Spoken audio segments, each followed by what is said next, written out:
نواكم صدقات فإذ لم تفعلوا وتاب الله عليكم فأقيموا الصلاة وآتوا الزكاة وأطيعوا الله ورسوله والله خبير بما تعملون.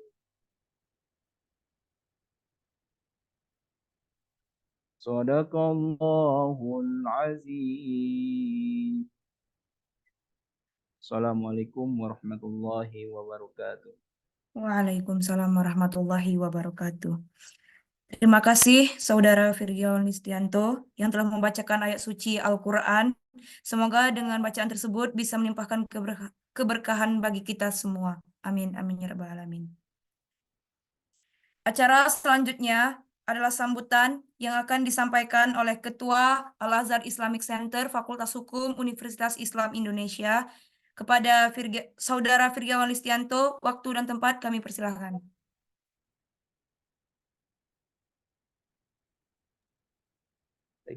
Bismillahirrahmanirrahim. Yang saya hormati Bapak Alan Fatan Gani Wardana, SHMH, selaku dosen Departemen Hukum Tata Negara, Fakultas Hukum Universitas Islam Indonesia, sekaligus yang akan menjadi narasumber acara webinar pada malam hari ini. Selamat datang Bapak Alan. Yang saya banggakan, Pak. Yang saya banggakan teman-teman panitia dan teman-teman delegasi yang mengikuti perlombaan esai yang diselenggarakan oleh Departemen Kajian dan Diskusi Al-Azhar Islamic Center Fakultas Hukum Universitas Islam Indonesia. Assalamualaikum warahmatullahi wabarakatuh. Waalaikumsalam warahmatullahi wabarakatuh. Innal hamdalillah nahmaduhu wa nasta'inuhu wa nastaghfiruh wa na'udzu billahi min sururi anfusina wa min sayyiati a'malina. May yahdihillahu fala mudilla lahu wa may yudlilhu fala hadiya lahu. Asyhadu an la ilaha illallah wahdahu la syarika lah wa asyhadu anna Muhammadan abduhu wa rasuluhu la nabiyya wa rasulah ba'dah. Pertama dan yang paling utama, senantiasa kita selalu bersyukur kepada Allah dengan mengucapkan alhamdulillahirabbil alamin karena kita masih diberikan kesempatan sehingga kita bisa berkumpul walaupun secara online melalui Zoom meeting, kita tetap diberikan kesehatan oleh Allah Subhanahu wa taala. Sholawat dengan kita mengucapkan Allahumma sholli ala Muhammad wa ala ali Muhammad, semoga tercurahkan kepada baginda kita Rasulullah sallallahu alaihi wasallam.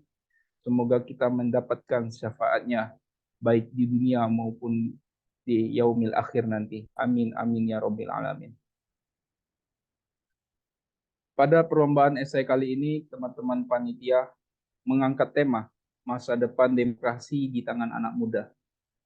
Negara kita negara dengan pemerintahan yang berbentuk sistem demokrasi yang dimana dilaksanakan dari rakyat, oleh rakyat, dan untuk rakyat.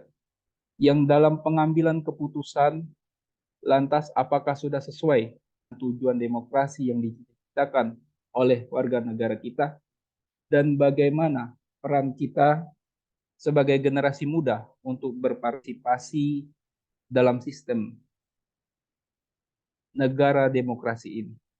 Maka dari itu, mari kita dengarkan saksama webinar ini untuk menambah wawasan baru kita tentang negara demokrasi seperti apakah yang dicita-citakan Indonesia, dan harapannya menumbuhkan rasa semangat kita sebagai generasi muda secara kolektif dan kolegial demi masa depan Indonesia. Sebelum saya tutup, izinkan saya untuk membacakan sebuah pantun kepada partisipan semua. Tanam rambutan daunnya lebat. Tidak lama lagi kita akan memilih pejabat. Kalau Tuan sudah jadi pejabat, jangan sampai sengsarakan rakyat. Tidak banyak yang dapat saya sampaikan kepada kesempatan kali ini, karena yang ditunggu-tunggu untuk berbicara bukanlah saya, melainkan narasumber kita pada malam hari ini, yaitu Bapak Alan Fatan Gani Wardana, SHMH, Demikian sambutan yang dapat saya sampaikan pada kesempatan ini. Selamat mengikuti acara webinar ini. Luruskan niat kita semua untuk menuntut ilmu agar kita bisa memperoleh ilmu tersebut dengan baik hingga bermanfaat untuk diri sendiri dan lingkungan sekitar kita. Dan saya mengucapkan terima kasih untuk sudah berpartisipasi pada perlombaan SN nasional ini yang telah diselenggarakan oleh Al-Azhar Islamic Center Fakultas Hukum Universitas Islam Indonesia. Bagi yang menang pada saat pengumuman nanti, saya ucapkan selamat dan tetap giat berlatih. Dan boleh jadi pemenang pada saat ini belum tentu menang di masa yang akan datang. Dan yang belum bisa mendapatkan kemenangan pada perlombaan kali ini tidak perlu berkecil hati dan berhenti untuk mencoba, melainkan menjadikan kekalahan tersebut sebagai penyemangat untuk terus berlatih dan mencoba. Saya akhiri, nun wal qalami wa mayasturun fastabiqul khairat. Assalamualaikum warahmatullahi wabarakatuh. Waalaikumsalam warahmatullahi wabarakatuh. Terima kasih saya ucapkan kepada Saudara Virgiawan Listianto. Acara selanjutnya adalah acara inti, yang dimana acara inti ini yang akan disampaikan oleh Bapak Alan Fatan Gani Wardana SHMH.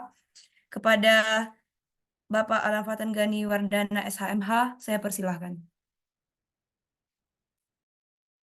Assalamualaikum warahmatullahi wabarakatuh. Waalaikumsalam warahmatullahi Waalaikumsalam warahmatullahi wabarakatuh.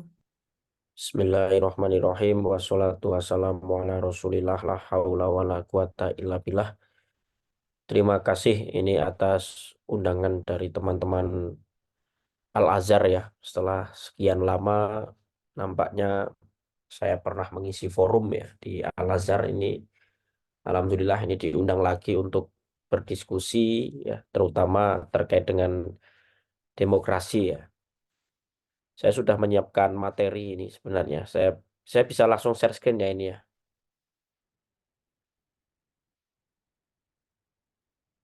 Oke, sebentar. Saya siapkan dulu nih materinya.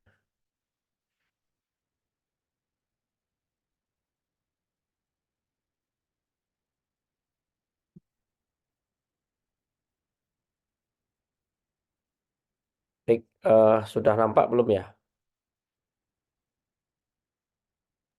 Sudah, Bapak.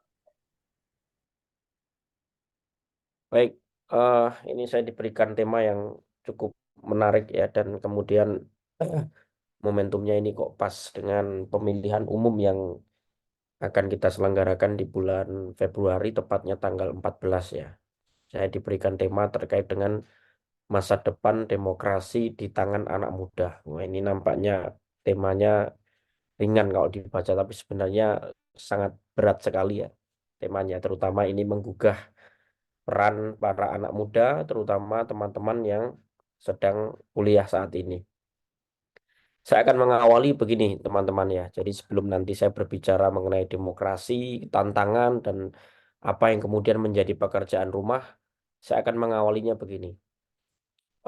Di tahun 2024 ya, yang ini sebentar lagi, tepatnya tanggal 14 Februari, kita akan memilih presiden dan wakil presiden, kita akan memilih anggota DPR, kemudian DPRD provinsi, kemudian DPRD kabupaten dan kota, dan anggota Dewan Perwakilan Daerah. Jadi akan ada 5 kotak suara.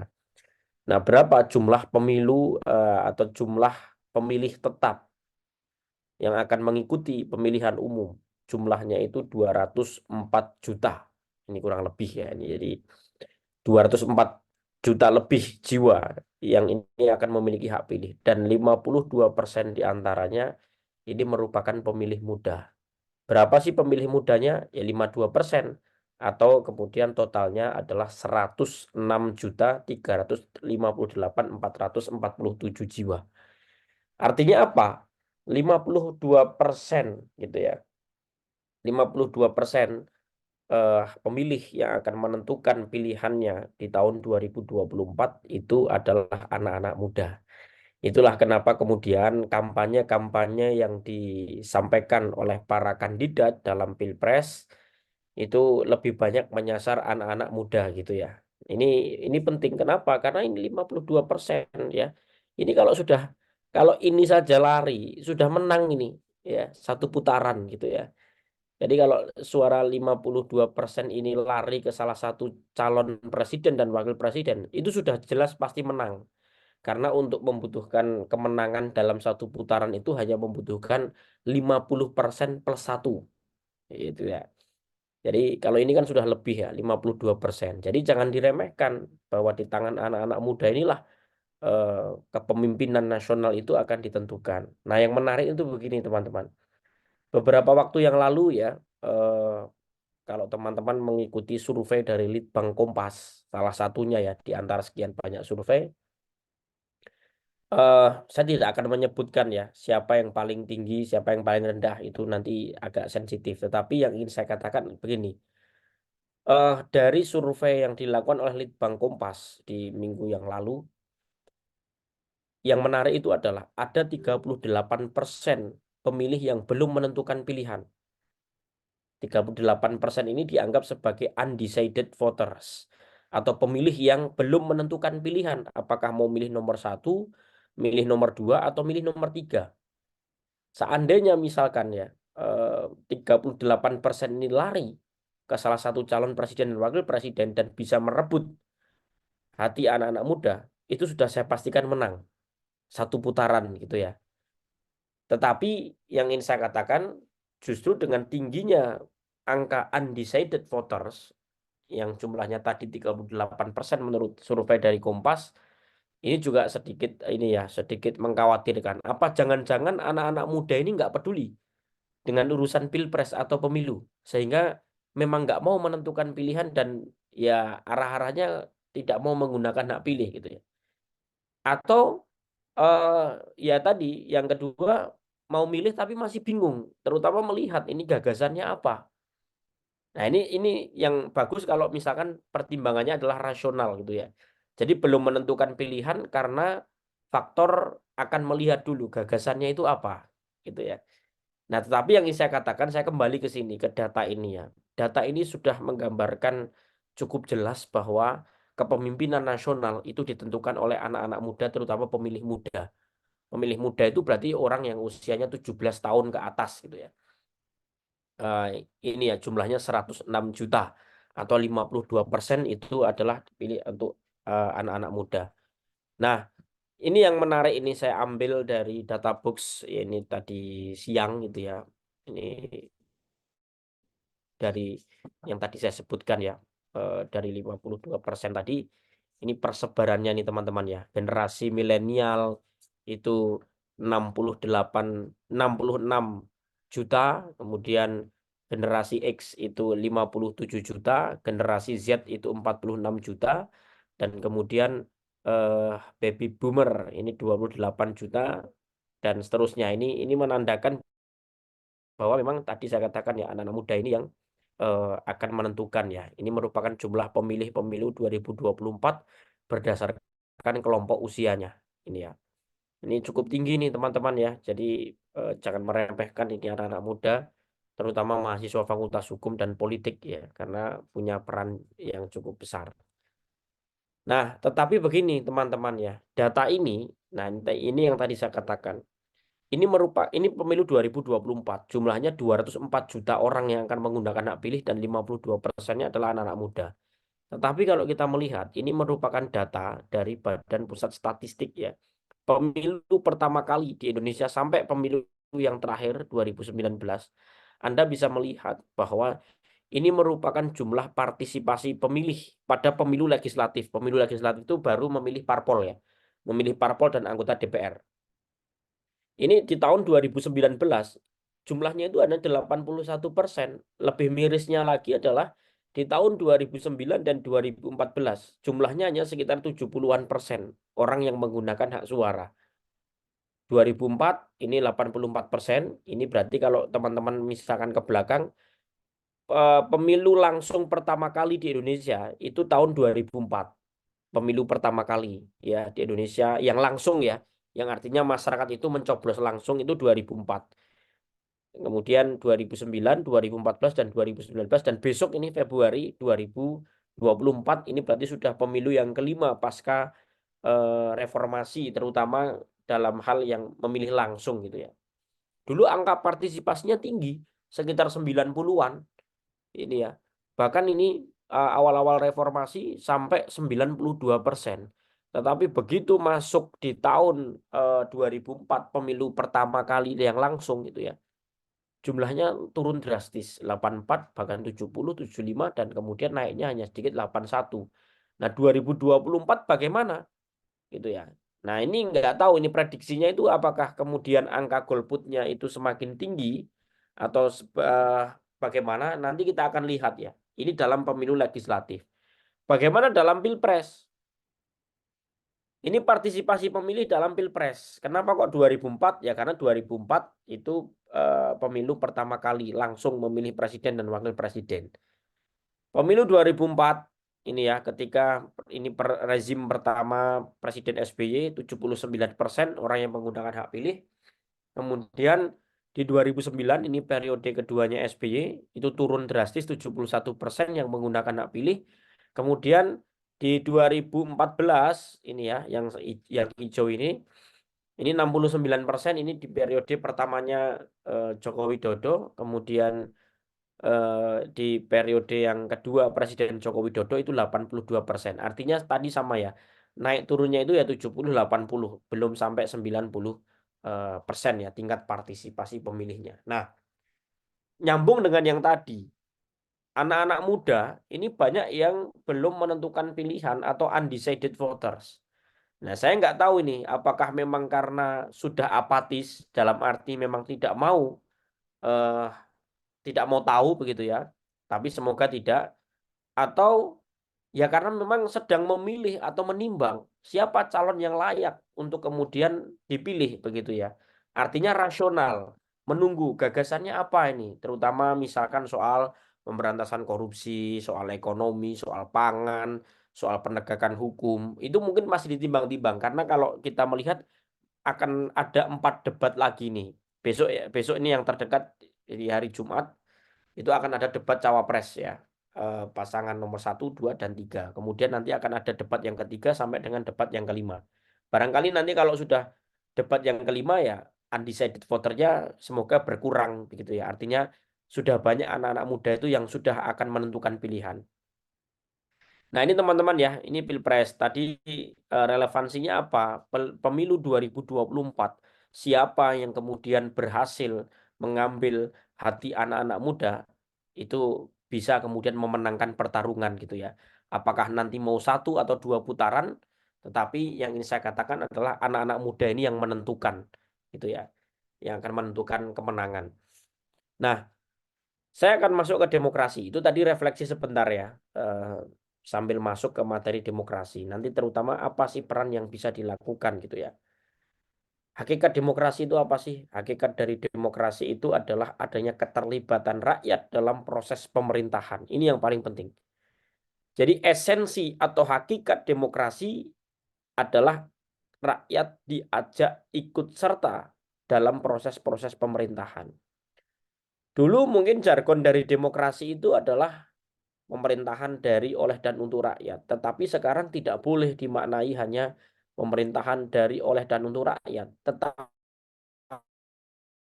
maknai bahwa pemerintahan itu harus bersama-sama dengan rakyat gitu ya. Jadi tidak hanya dilibatkan ketika input lalu kemudian menerima output, atau outputnya ini barangkali juga nggak ada, tetapi yang paling penting adalah proses. Di antara input dan output itu ada proses di dalamnya. Nah, dalam proses pemerintahan inilah rakyat itu harus dilibatkan. Makanya jargon demokrasi yang tadinya pemerintahan dari, oleh, dan untuk rakyat sekarang sudah berkembang jauh. Ya, tidak hanya dari dan oleh untuk, tetapi dalam menyelenggarakan pemerintahan itu harus bersama-sama dengan rakyat. Nah, ini prosesnya dilibatkan.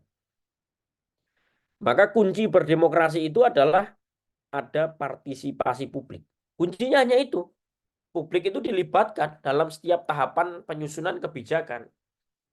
Selain itu juga demokrasi harus menggandeng etika, terutama menjunjung tinggi hukum. Ini yang kemudian ditegaskan di dalam pasal 1 ayat 2 dan pasal 1 ayat 3 Undang-Undang Dasar, bahwa kedaulatan berada di tangan rakyat dan dilaksanakan menurut Undang-Undang Dasar, dan negara Indonesia adalah negara hukum. Ini teman-teman ya, jadi esensi atau hakikat dari demokrasi itu adalah di mana rakyat itu diajak ikut serta menyelenggarakan pemerintahan, gitu ya, bersama-sama ini prosesnya. Nah, ini hakikat demokrasi.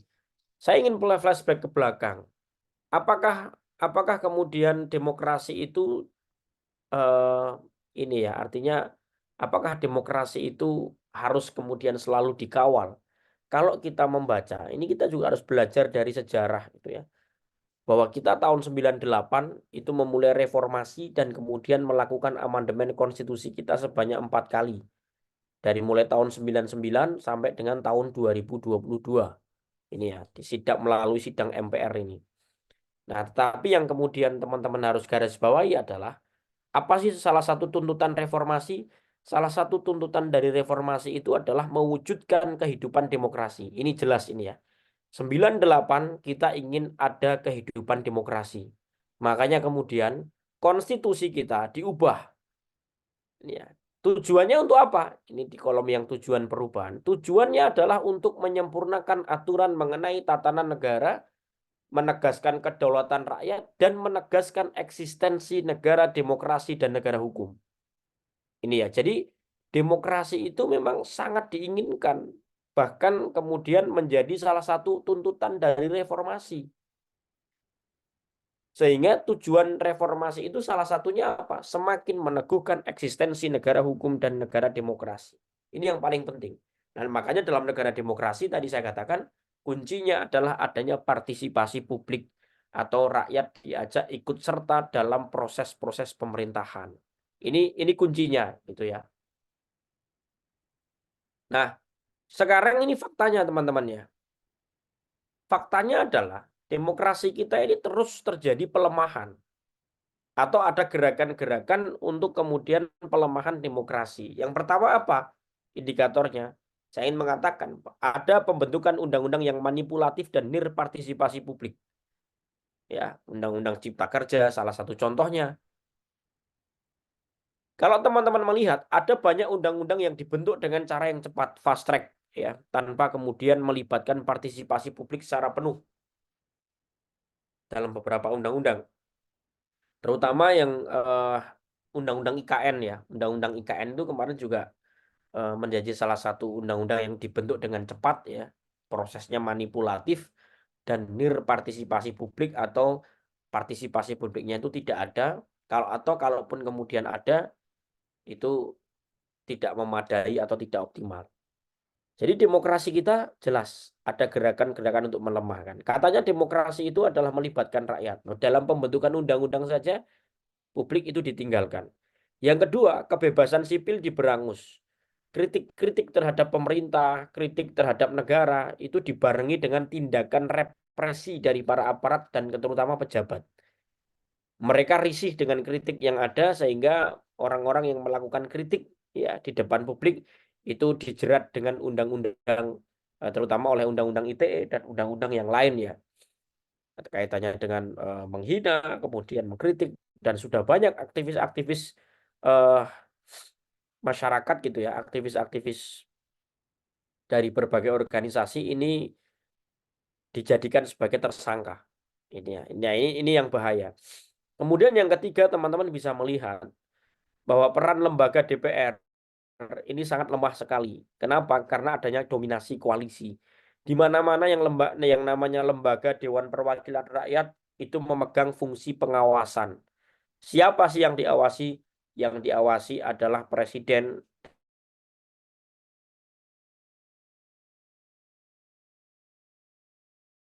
dan dalam pengawasan ini juga tidak bisa menjalankan tugasnya dengan baik. Kenapa? Ya karena adanya dominasi dari koalisi. 9 partai politik gitu ya. Sekarang itu 8 partai politik digenggam oleh pemerintah gitu ya. 9 partai politik atau ya 2 lah ya, disisakan 2. Artinya apa? Oposisinya sangat lemah. Di sisi lain oposisi sangat lemah tapi gagasan-gagasannya juga tidak sebaik atau dapat menandingi begitu ya. Jadi ini merupakan bentuk pelemahan demokrasi di mana kemudian lembaga DPR yang tugasnya adalah untuk melakukan pengawasan terhadap pemerintahan tapi menjadi tumpul akibat adanya dominasi koalisi. Nah, bagaimana kemudian mereka akan menyerang pemerintah? Mereka sendiri bagian dari pemerintah. Itu yang sering kemudian didiskusikan gitu ya. Selain itu, kita juga bisa melihat bahwa pemenuhan hak asasi manusia yang masih terus menjadi pekerjaan rumah, seperti terbatasnya hak atas pendidikan, kemudian hak atas kesehatan, kemudian hak atas lingkungan dan lain sebagainya. Nah, ini yang cukup ini ya, sering kemudian menjadi catatan ya. Nah, kemudian ini teman-teman bisa melihat ya, salah satu yang kemudian kunci juga ya, pelemahan demokrasi. Ada satu pernyataan yang menarik ya, dari seorang pakar, bahwa political party create demokrasi. Intinya dia ingin menegaskan bahwa baik buruknya demokrasi itu ditentukan oleh partai politik. Makanya dia mengatakan political party create demokrasi. Kenapa kemudian partai politik itu menjadi salah satu unsur atau pilar utama demokrasi? Karena partai politik yang menyediakan stok kepemimpinan. Ya, jadi kalau Anda punya mimpi menjadi capres dan cawapres, nggak bisa kalau jalurnya tidak melalui parpol, harus melalui parpol. Anda mau menjadi anggota parlemen, jalurnya juga harus melalui partai politik. Dan salah satu fungsi dari partai politik adalah melakukan rekrutmen politik. Dia merekrut orang-orang untuk kemudian dicalonkan sebagai pemimpin. Itu salah satunya. Nah, tetapi ini teman-teman ya, ini survei dari Litbang Kompas. Meskipun secara teori partai politik itu ditempatkan sebagai salah satu pilar demokrasi, tapi proporsi kepuasan publik terhadap kinerja parpol itu sangat rendah. Ini survei dari Litbang Kompas gitu ya. Ini mulai periode 99 2004, 2004 2009, 2009 2014. Ketika kemudian ditanya gitu ya, apakah publik itu puas terhadap kinerja partai politik sebagai penyalur aspirasi masyarakat? Jawabannya hanya 13,7%. Ini survei terakhir. Artinya banyak yang tidak puas. Kemudian publik itu puas terhadap kinerja pemerintah, terutama peran DPR untuk melakukan kontrol, melakukan pengawasan terhadap kinerja pemerintah. Mereka juga mengatakan tidak puas.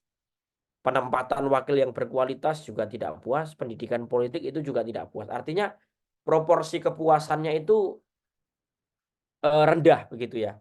Padahal tadi saya katakan demokrasi itu ditentukan salah satunya oleh partai politik gitu lah.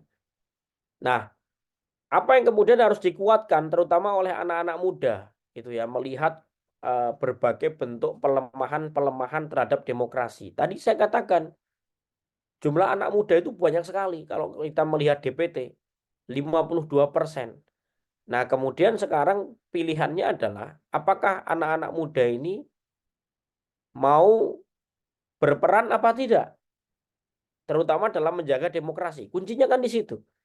Satu yang ingin saya katakan, kalau kemudian tadi problemnya adalah pembentukan undang-undang yang manipulatif dan nirpartisipasi publik, ingat bahwa di dalam Undang-Undang 13 2022, terutama di pasal 96, ini ditegaskan bahwa setiap pembentukan undang-undang, masyarakat itu berhak untuk memberikan masukan.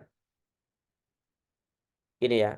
Bahkan disebutkan juga namanya adalah meaningful participation atau partisipasi yang bermakna. Syarat partisipasi yang bermakna itu gimana? Masyarakat itu didengarkan pendapatnya, kemudian dipertimbangkan pendapatnya, dan mendapatkan penjelasan atau jawaban atas pendapat yang diberikan. Ini biar tidak formalitas. Kalau kita ngasih masukan masuk kuping kanan keluar kuping kiri gitu ya. Makanya kemudian ditegaskan di dalam pasal 96 Undang-Undang 13 2022 harus ada partisipasi yang bermakna. Syaratnya 3.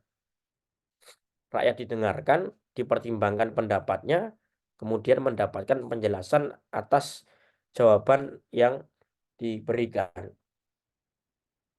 Nah, persoalannya adalah apakah anak-anak muda, terutama yang di Fakultas Hukum, gitu ya, mau aktif memberikan masukan apa tidak? Atau jangan-jangan diam saja? Gitu ya.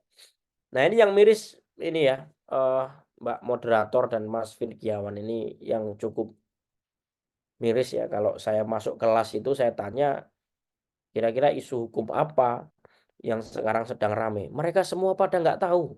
Ini problemnya. Ketika ditanya apa isu hukum yang terbaru, nggak ada yang tahu. Tahu nggak kemarin KPK ada ribut-ribut? Nggak tahu juga. Itu ya. Artinya mereka tak ketika saya tanya isu-isu kasus apapun itu ya, banyak yang nggak tahu. Tapi kalau ditanya film drama apa yang sudah dilihat, oh mereka bisa menjelaskan. Ya, panjang lebar gitu ya. 2 jam pun bisa mereka menjelaskan ya. Ini film film baru kemudian kalau disuruh menjelaskan ini eh, parfumnya merek apa itu mereka malah bisa. Tetapi kalau disuruh menjelaskan apa isu hukum terbaru yang kemudian diikuti, nggak ada yang jawab, nggak ada yang tahu gitu.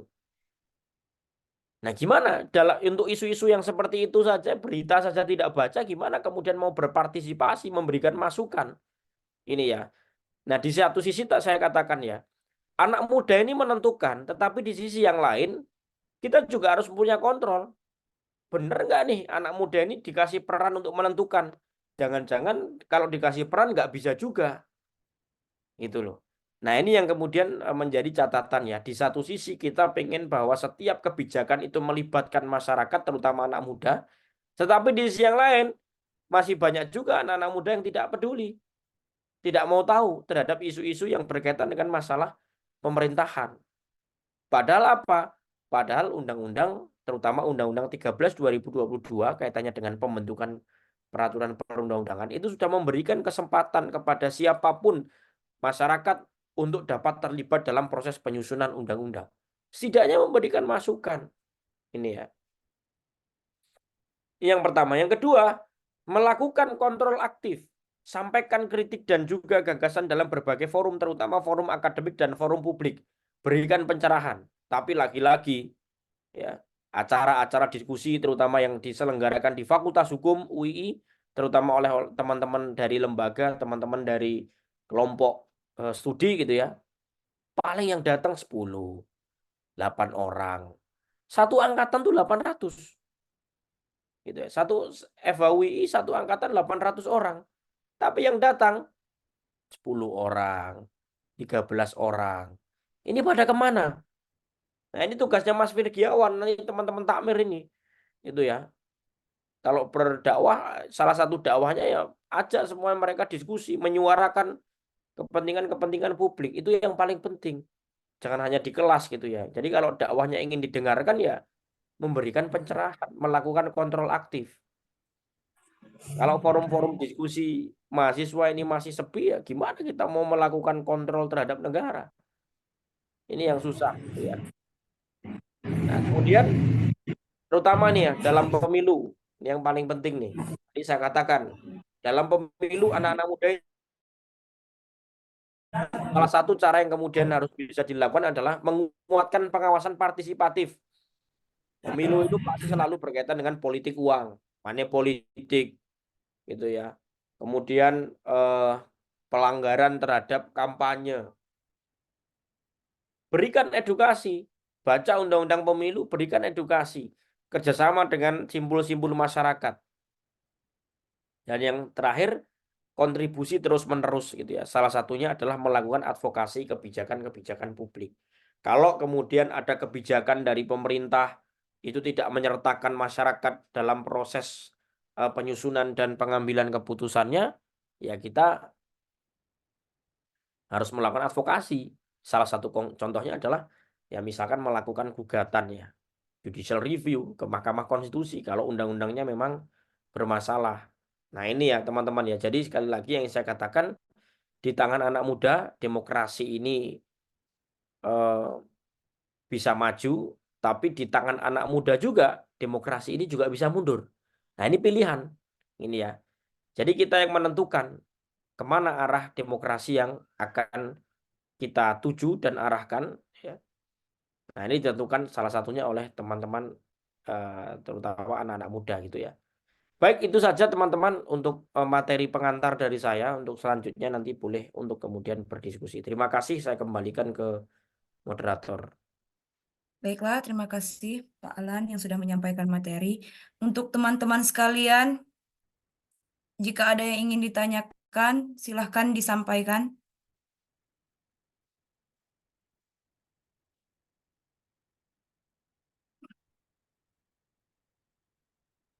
Silahkan teman-teman sekalian.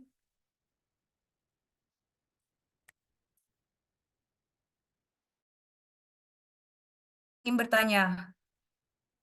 Oke, silakan, Mbak. Jadi ini mengenai golput, golongan putih, Pak. Oke, siap. Nah, seperti yang kita ketahui di era yang sekarang ini kan anak-anak muda ini banyak yang belum bisa menentukan untuk pemilu tahun 2024 ini yang mana, terutama itu dalam pemilu untuk presiden masih bingung yang kemarin itu Pak, untuk golput itu apakah bisa dibenarkan dan dalam perspektif hukumnya itu seperti apa mengenai golput itu? Terima kasih. Baik, ini langsung saya jawab ya, Mbak ya. Golput itu kemarin ada fatwa ya dari MUI, katanya kalau golput itu haram gitu ya. Ya, Meskipun kemudian perdebatan juga sebenarnya golput itu haram apa tidak, karena ada juga mungkin yang tidak bisa menggunakan hak pilih karena misalkan merantau gitu ya. Atau teman-teman mahasiswa nih yang mungkin banyak yang berdomisili di luar Jawa, kebetulan mungkin pas Februari itu sudah kuliah, hanya untuk menyempatkan waktu pulang itu kan biayanya mahal, sehingga kemudian nggak bisa menggunakan hak pilih. Nah, nampaknya begini, golput kalau disengaja, artinya disengaja itu ya memang karena ya sudah punya hak pilih dan bisa memilih tidak jauh dari TPS, tapi memang tidak mau memilih karena nggak mau tahu. Nah, itu yang jadi masalah ya. Tetapi kalau golputnya itu karena faktor teknis atau misalkan karena faktor geografis, itu masih bisa lah dipertimbangkan dalam arti gini ya. Misalkan tadi saya katakan kalau tadi ya jauh perantauan, nah itu mungkin masih bisa dipertimbangkan. Tapi itu pun kalau dalam Pilpres itu masih bisa difasilitasi oleh KPU. Tetapi yang ingin saya katakan begini, sayang sekali ya kalau teman-teman itu sampai golput gitu ya. Kenapa? Karena ini merupakan hak yang telah ya diberikan ya oleh, artinya ini merupakan hak kita untuk memilih pemimpin. Karena tadi saya katakan kepemimpinan bangsa ini ditentukan oleh kita semua sebagai pemilih. benar-benar. Gitu ya. Jadi mungkin kalau Mbak Elia belum final akan memilih siapa ya ditimbang-timbang dulu kan masih lama. Masih 14 Februari kan. Nah, kalau kemarin kan teman-teman mungkin pernah kemarin sempat viral videonya ini ya Syahrukh Khan ya yang di film Jawan itu dia mengkritik juga ya bahwa kita ini kalau memilih sampo, memilih parfum itu bisa berjam-jam gitu ya. Katakanlah kita buka Shopee mau mau beli-beli barang itu masih milih-milih lama itu dipertimbangkan. Nah, kenapa kalau memilih pemimpin itu kita juga nggak seperti itu gitu. Setidaknya kita kepo-kepo gitu ya, menyempatkan waktu untuk apa melihat ini track recordnya bagaimana, kemudian gagasannya apa. Nah, kita ada nggak waktu untuk menyempatkan memilih pemimpin yang itu 5 tahun sekali. Padahal kalau Anda tadi saya katakan beli sabun, beli sampo itu hampir setiap minggu. Anda menimbang-nimbang ini kira-kira mana nih yang baik nih untuk rambut saya nih. Atau mana yang baik untuk kulit saya. Skincare aja juga milih-milih. Nah, kenapa pemimpin itu kita juga nggak milih-milih? Padahal itu 5 tahun sekali dan itu menentukan gitu ya. Pemberantasan korupsi mau diarahkan kemana, kebijakan ekonomi akan diarahkan kemana, itu ditentukan oleh kita. Nah, seharusnya kita juga bersikap gitu dong. Makanya kalau golput itu sayang sekali, gitu ya. Maka gunakan eh, dengan baik hak kita. Oke, gitu Mbak Elia ya. Oke, baik Pak. Terima kasih Pak.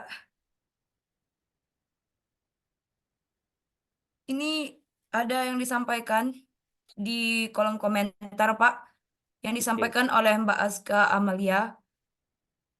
Dia bertanya Pak, di sini katanya bagaimana cara memperbaiki persepsi pemuda yang tidak percaya terhadap proses pemilu di Indonesia dan kualitas kandidat pemilu. Oke, ketidakpercayaan itu mungkin eh ini ya sudah biasa artinya gitu ya. Karena memang yang tidak percaya itu juga banyak, tidak hanya Mbak Aska saja, tapi ada banyak sekali. Tapi pertanyaannya adalah sampai kapan kita itu akan memelihara sikap tidak percaya itu gitu ya, atau sikap curiga atau kemudian tidak percaya.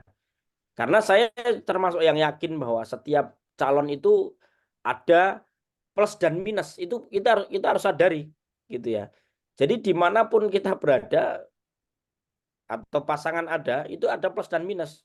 Ya mungkin kalau Mbak Aska punya pasangan gitu, pasangannya kan pasti juga punya plus minus. Tapi kenapa kemudian eh, Mbak Aska itu misalkan mau? Ya karena percaya saja. Itu mungkin kalau ada hal-hal yang misalkan kurang ya itu bisa diperbaiki. Lah kita juga harus bersikap gitu loh. Soal soal proses itu ya. Mungkin sekarang kita tidak percaya, tetapi sampai kapan kita akan memelihara sikap seperti ini? Kalaupun misalkan tidak percaya terus-menerus itu malah merusak ya, banyak madorotnya. Makanya kita belajar harus percaya gitu ya dengan proses pemilu. Toh begini, kalau terkait dengan proses pemilu, sekarang kan sudah semuanya pengawasannya juga berjalan gitu ya. Artinya proses-proses pemilu itu ya sudah bisa diawasi sendiri oleh masyarakat. Nah, yang susah itu kalau kita itu tidak percaya dengan kandidat yang ada. Nah, kalau kaitannya dengan kandidat yang ada, tadi saya katakan, ya timbang-timbang dulu plus minusnya. Karena tidak mungkin, misalkan nih yang sekarang, mungkin kita suka dengan capresnya. Tapi gara-gara cawapresnya kita nggak suka, ragu. Kita suka dengan cawapresnya, tapi sama capresnya nggak suka. Atau sudah suka nih dengan capres dan cawapres, tapi nggak suka dengan partai politiknya. Nah, itu kan banyak faktor sebenarnya. Tetapi teman-teman saya yakin teman-teman bisa menimbang ya. Kira-kira kan kalau kita memilih kan ditimbang mana yang manfaatnya lebih banyak dari madorotnya. Ya saya kira teman-teman lebih paham lah ya soal pilihan-pilihan itu. Makanya tadi saya katakan pemilu itu masih 14 Februari. Silakan ditimbang-timbang ya. Mana yang memang cocok untuk memimpin Indonesia ya silakan itu dipilih gitu ya. Itu Mbak El ya untuk menjawab Mbak Aska tadi ya. Ini Pak, mohon maaf ada lagi yang bertanya dari Mbak Dea. Dia bertanya, katanya bagaimana pendapat Bapak Alan terkait banyaknya caleg sekarang bukan karena niatnya ingin memperbaiki Indonesia dan membuat Indonesia semakin maju. Contohnya politik. Ya kalau niatnya sudah nggak benar ya nggak usah dipilih. Itu aja kan. Itu aja kalau saya. Jadi kalau misalkan caleg ini niatnya itu sudah nggak baik atau aneh-aneh ya sudah nggak usah dipilih. Kampanyekan nggak usah pilih kan gitu. Atau misalkan kampanyekan calon yang lain. Kan gini, menjadi calon legislatif itu niatnya itu kan adalah untuk mengabdi kepada negara karena melalui perannya itu kan dia akan mengambil kebijakan-kebijakan penting terutama untuk rakyat. Ya kalau misalkan niatnya saja sudah tidak baik ya buat apa kita pilih? Dan menjadi tugas kita untuk mengkampanyekan tidak memilih atau misalkan mengkampanyekan pilihan yang lain. Itu saja. Ini ya. Izin Pak, apakah Bapak masih ada waktu untuk menjawab pertanyaan? Ini pertanyaan yang terakhir, Pak. Boleh itu ada yang resen itu, Pak. Ya, disampaikan oleh Joy Silakan. Dava. Dia yang bertanya, Pak, apa yang bisa dilakukan generasi muda supaya tidak hanya sebagai objek politik dari aktor politik senior, tetapi juga bertindak sebagai game changer dalam perpolitikan di Indonesia. Lalu menurut Bapak, apakah fenomena gerontokrasi mampu menurunkan marwah demokrasi? Oke, gerontokrasi. Gerontokrasi itu kan adalah kepemimpinan oleh kakek dan nenek gitu ya. Artinya yang memimpin Ya. itu orang-orang tua gitu ya. Dan pertanyaannya kan apakah gerontokrasi itu menurunkan marwah demokrasi. Jadi sebenarnya demokrasi itu tidak melihat muda atau tua ya. Demokrasi itu kan adalah memberikan setiap siapapun kesempatan gitu ya, equality, memberikan terutama persamaan kesempatan antara yang muda dan tua untuk sama-sama berkompetisi. Jadi demokrasi itu menghendaki adanya kompetisi terutama kompetisi untuk menawarkan gagasan atau kompetisi untuk menarik pemilih. Ya karena gagasannya gitu ya. Jadi tidak urusan tua sama muda kalau demokrasi, tetapi mereka mana yang lebih punya gagasan, mana yang lebih punya niatan yang baik, mana yang lebih bisa ini ya dalam arti membela rakyat, yaitu yang dipilih. Jadi isu mau tua atau kemudian muda itu bukan soal lah ya, karena itu semuanya melalui proses kompetisi kan, toh itu nanti akan dipilih oleh rakyat. Kemudian ini menanggapi ya, apa yang bisa dilakukan oleh generasi muda gitu ya. Tadi yang saya katakan ya, yang tadi saya singgung di slide. Apa yang bisa dilakukan oleh generasi muda? Memberikan edukasi, terutama menaikkan level ini ya, menaikkan level literasi dan menaikkan levelnya terutama ya dalam menghadapi tadi saya katakan perkembangan saat ini. Ya, mengedukasi diri. Kalau sudah melakukan advokasi, aktif mengikuti isu-isu, memberikan solusi. Tadi yang saya ceritakan di kelas saya saja tadi saya katakan, saya tanya apa kasus hukum atau kasus demokrasi. Tapi kalau misalkan saya tanya tadi saya katakan film apa atau film drama apa yang menarik, mereka tahu. Anehnya begitu. Nah ini ya menjawab Joy Dava ini. Itu ada yang raise hand Mbak Elia? Ya, ini Pasah, silakan disampaikan jika ada yang ingin ditanyakan. Apakah suara saya bisa terakses? Ya, silakan. Baik, terima kasih atas waktu yang telah diberikan. Terkait beberapa materi yang telah disampaikan oleh Pak Alan tadi, yaitu berkaitan bagaimana respon masyarakat terkait keterpercayaan terhadap legislatif yang sekiranya kontra terhadap pemerintah itu kurang. Tadi dijelaskan kurang lebih seperti itu. Lantas tadi juga dijelaskan bahwasanya partai politik itu sebagai pengusung, salah satu faktor pengusung untuk menjadikan salah satu calegnya untuk maju. Beberapa kasus atau kejadian yang saya ikuti beberapa akhir, ada suatu kasus bahwasanya para salah satu anggota DPR mengatakan ada setir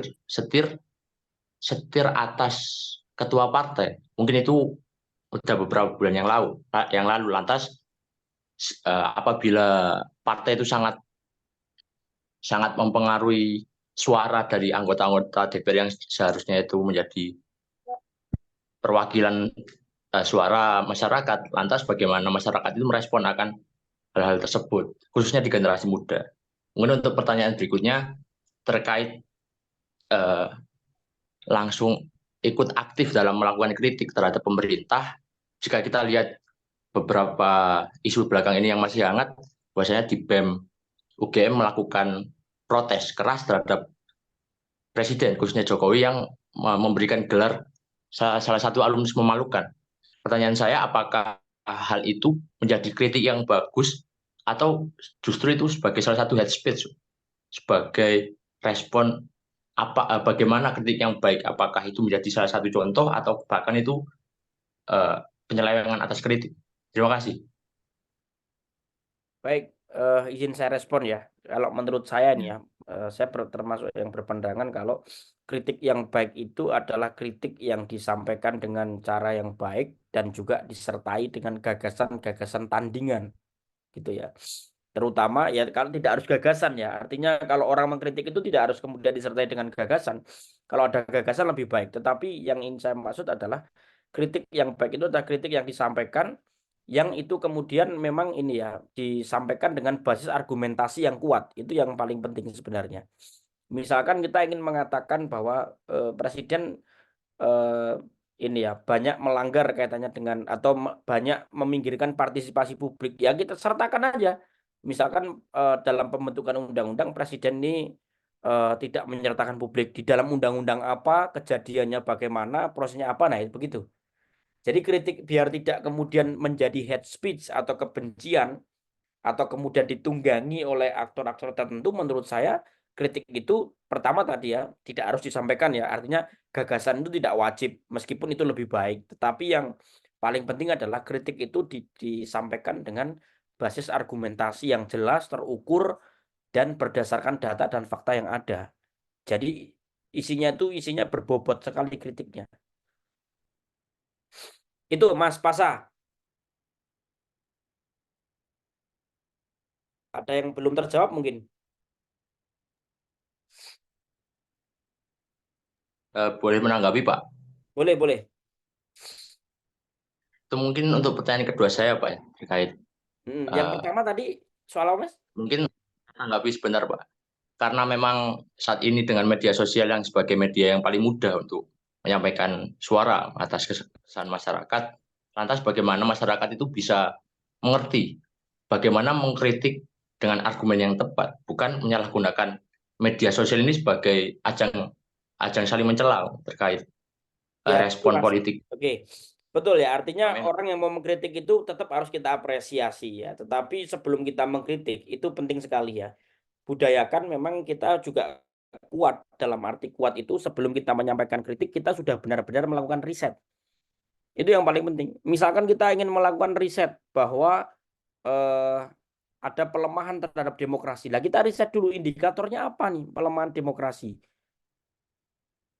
Kenapa? Ya itu penting riset itu. Karena tadi saya katakan agar kritik kita itu bahkan bisa dikampanyekan juga kritik kita oleh orang lain, maka tadi saya katakan kritiknya itu harus terukur. Sebelum kita menyampaikan, kita riset dulu. Makanya kan agama kan mengajarkan surat Al-Quran pertama kali turun kan Iqra, bacalah. Jadi sebelum ngomong itu kan baca dulu. Riset dulu, baru kemudian disampaikan gitu ya. Itu kan sebenarnya pesan yang sangat jelas. Ya, Al-Quran yang turun pertama kali kan Iqra, baca, riset dulu. Kalau misalkan sudah semuanya lengkap, sampaikan kritiknya. Nah, itu caranya kan begitu. Itu Mas. Yuk, lanjut. Itu yang ada raise hand lagi Mbak Elia. Ya, silakan Mbak Anji. Baik, Assalamualaikum Pak Alan. Waalaikumsalam. Saya ingin bertanya, ini terkait kasus yang terjadi pada Pak Haris Azhar dan Fathia.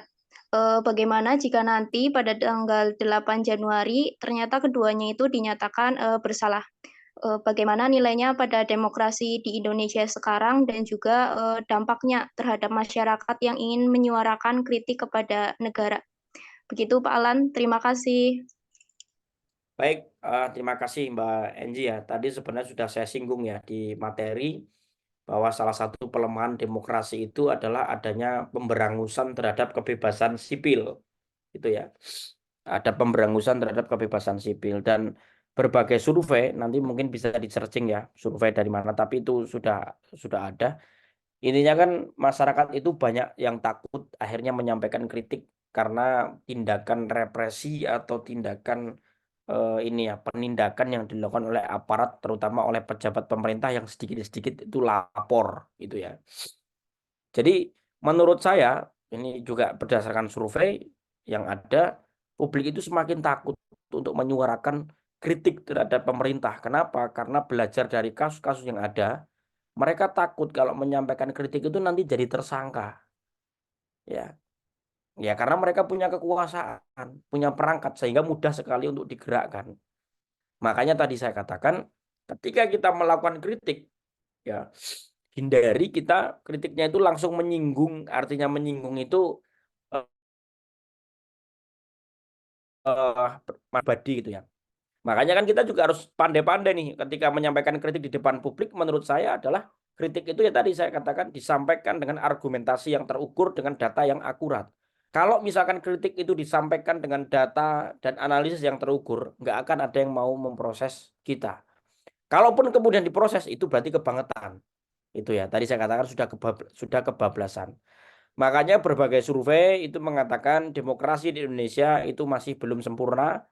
Dan Indonesia demokrasinya itu masih dikategorikan sebagai flawless demokrasi atau demokrasi yang cacat. Nah, ini juga sekaligus menjadi refleksi.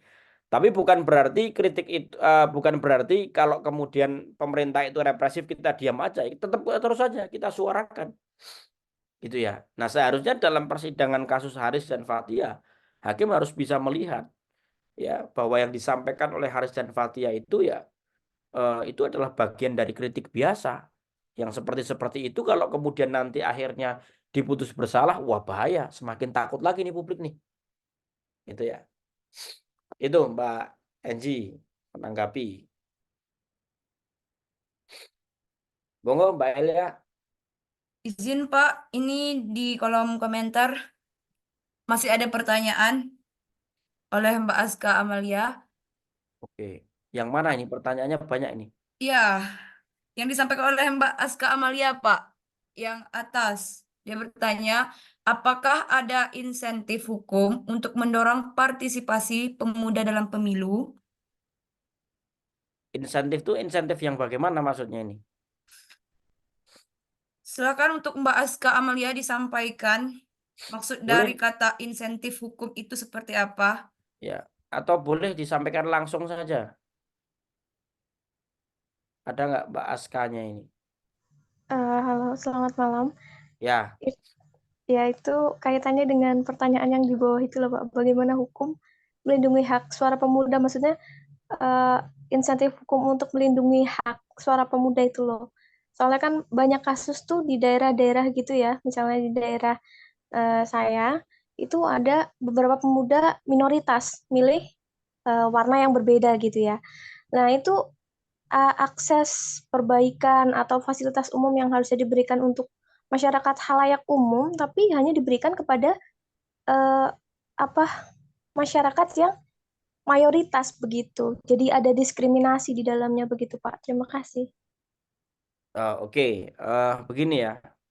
Ya, inilah tadi saya katakan penting ya.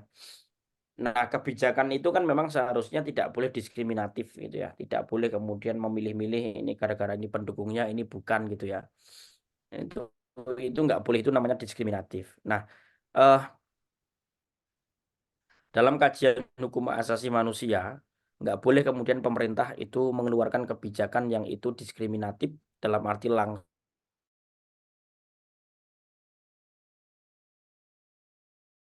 Itu bisa dipersoalkan kalau diskriminatif gitu ya. Artinya eh,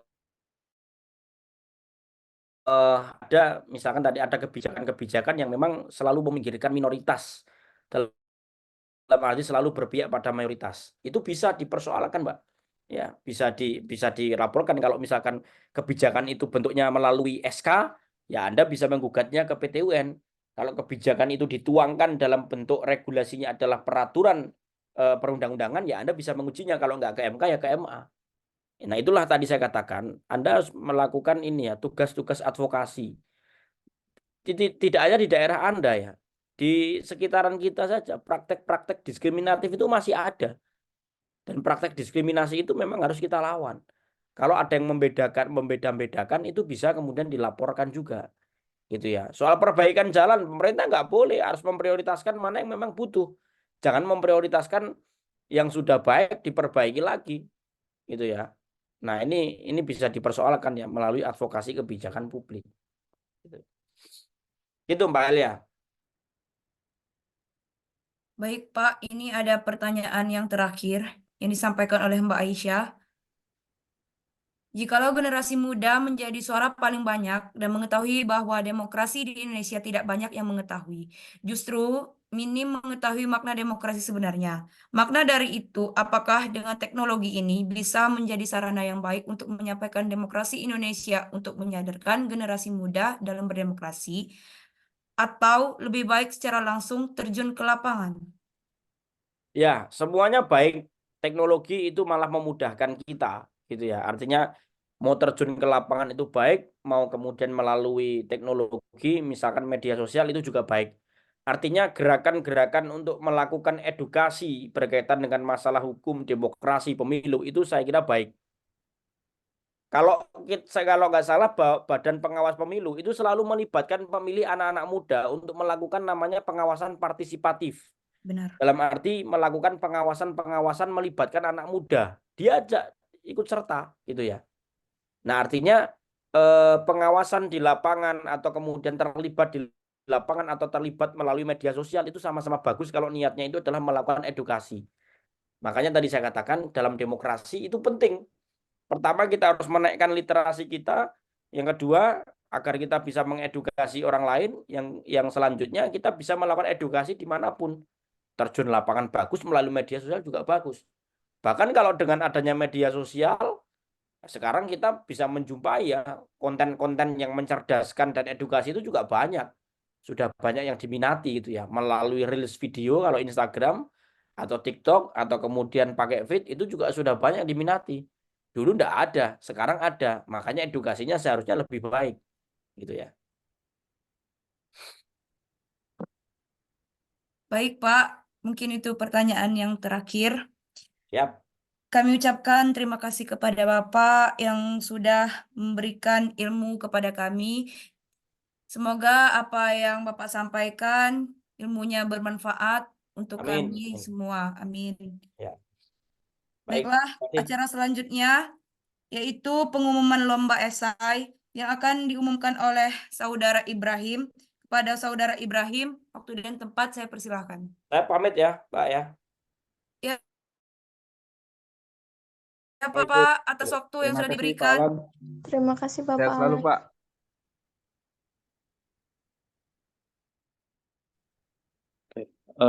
Tes. Assalamualaikum warahmatullahi wabarakatuh. Apakah suara saya sudah terdengar? Waalaikumsalam warahmatullahi wabarakatuh. Dengar. Oke. Waalaikumsalam. Selanjutnya saya izin untuk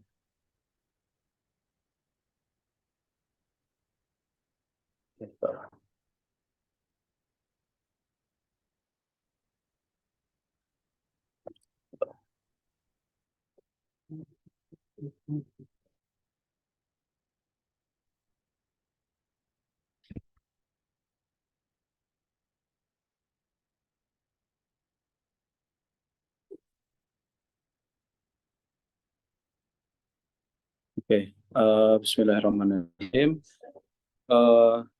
Baik, teman-teman semua, selamat malam. Tibalah kita sampai pada acara atau agenda yang sudah kita tunggu ya. Ini pengumuman juara Lomba Esai Nasional yang diadakan oleh Al-Azhar Islamic Center, Fakultas Hukum Universitas Islam Indonesia.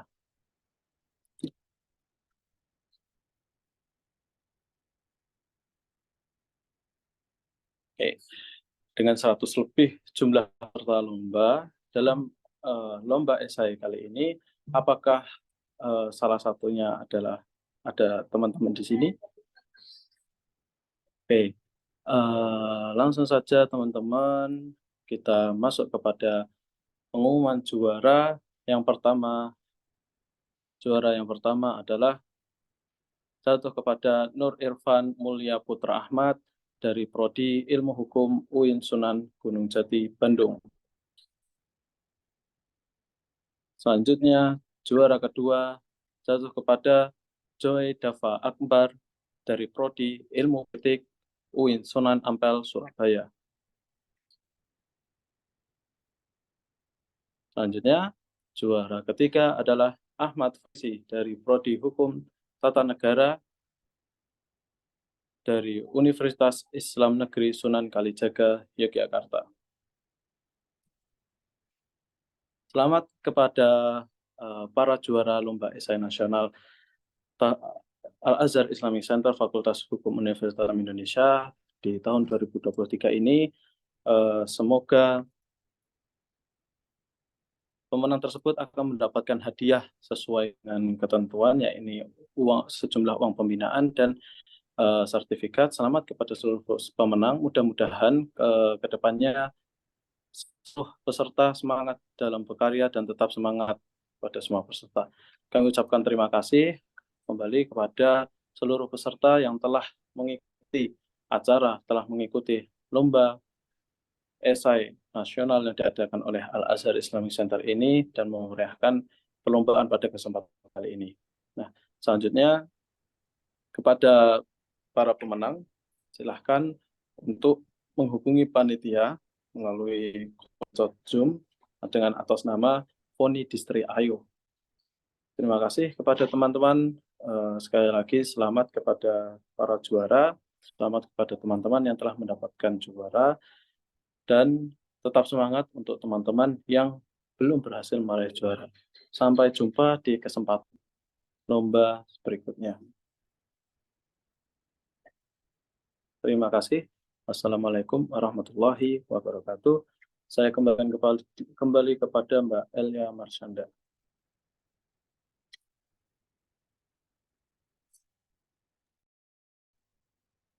Baiklah,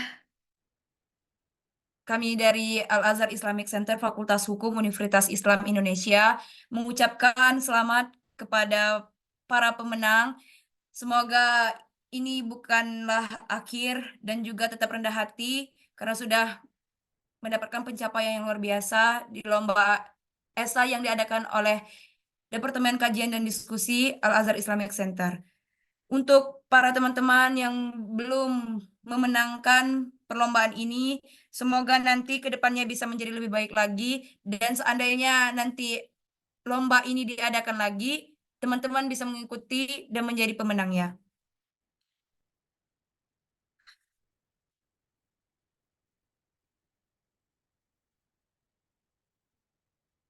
Jika ada yang ingin ditanyakan, silahkan melalui lewat kolom komentar atau disampaikan secara langsung.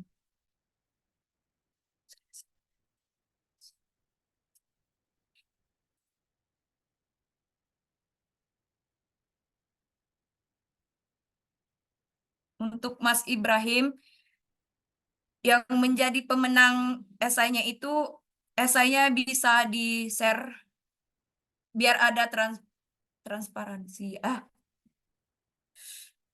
Ada keterbukaan. Oh, maksudnya ini apa namanya, hasil penilaiannya.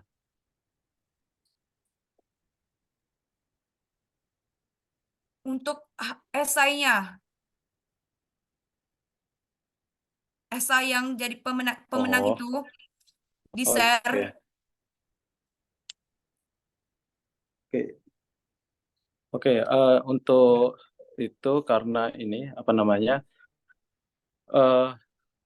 terkait yang pertama saya akan menyampaikan pertama terkait hasil penjurian terlebih dahulu, terutama terkait hasil penilaian itu insya Allah akan kami share melalui grup WhatsApp peserta atau apa namanya peserta lomba. Kemudian untuk apa namanya untuk file lomba akan kami diskusikan kembali, akan kami diskusikan terlebih dahulu karena dalam ini kan maksudnya apa namanya kami tidak bisa seenaknya atau tidak bisa serta-merta untuk menyebarkan hasil juara atau hasil esai yang telah memenangkan perlombaan dalam hal ini meskipun dalam untuk pembelajaran karena dikhawatirkan dalam tanda kutip akan bisa jadi disalahgunakan atau terhadap hal yang lain. Jadi untuk file ini kita diskusikan terlebih dahulu, namun untuk hasil penjurian hasil penjurian nanti akan kami share. Terkait pembelajaran itu sendiri, terkait pembelajaran dalam hal ini terkait pembelajaran esai, mungkin teman-teman bisa melalui referensi atau banyak referensi lain untuk mempelajari lebih lanjut, mempelajari lagi terkait penulisan esai atau penulisan karya ilmiah lainnya seperti itu.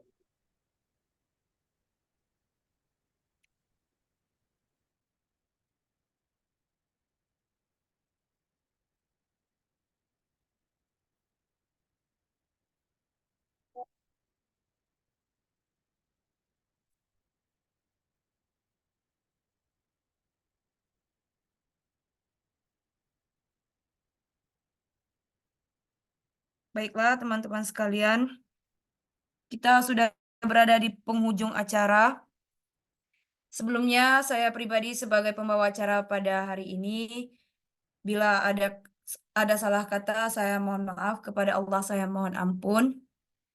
Berhubung tadi kita membuka acara ini dengan lafaz basmalah, marilah kita akhiri acara ini dengan lafaz hamdalah. Alhamdulillahirrabbilalamin. Alhamdulillahirrahmanirrahim. Terima kasih teman-teman sekalian. Dan semoga kita bisa berkesempatan untuk saling berbagi ilmu dan kembali di waktu yang akan datang atau di lain waktu. Saya akhiri saja. Billahi taufiq wal hidayah. Wassalamualaikum warahmatullahi wabarakatuh. Waalaikumsalam warahmatullahi wabarakatuh. Makasih banyak, Mbak. Tuh, itu. Sama-sama, Mas Faris. Makasih ya semuanya. Bang Vito. Itu. Wipit. Lewat WA. Oh, parah. Ya udah. Ini masih rame ini. Rame, boy. Yang belum menang coba lagi ya. Aku nggak menang, Bu. Aku nggak menang, sumpah parah kali, Iya, boy. Bang. Aku juga, Hari Bang. ini nggak ada yang menang, Bang. Aku udah ngirim 2 loh padahal. Bang Vito parah, Selamat Bang. guys. Temenku Selamat, ada yang ikut, Bang. Selamat Kecewa banget ini, guys. Bang. Apa?